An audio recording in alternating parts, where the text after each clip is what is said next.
বলে রাখা ভালো, আজকে দেবিদ্বারে হচ্ছে 39 বক্স খেজুর আসছে। 39 বক্স খেজুর, 39 বক্স খেজুরে আপনার হচ্ছে 8 কেজি করে খেজুর আছে।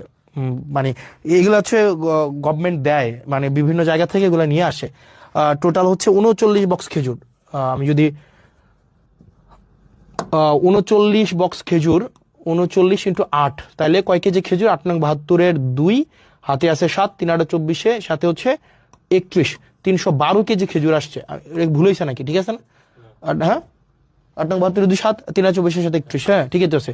312 কেজি খেজুর আসছে। 12 কেজি খেজুর 15টা ইউনিয়নের যেই হচ্ছে মাদ্রাসাগুলো আছে, মাদ্রাসাগুলোতে হচ্ছে ভাগ করে দিবে, হয়তো 3 কেজি করে হয়তো পাইতে পারে আর কি।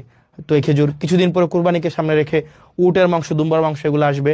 তো আমরা চাই প্রত্যেকটা মানে এক পয়সা যেন, যে জিনিসটা আপনারা যেন বুঝে পান, মানে এই জিনিসটা যেন হচ্ছে কোনো মধ্যস্বত্ব ভোগী ঢুকে বা চেয়ারম্যান মেম্বার নিজেদের মতো করে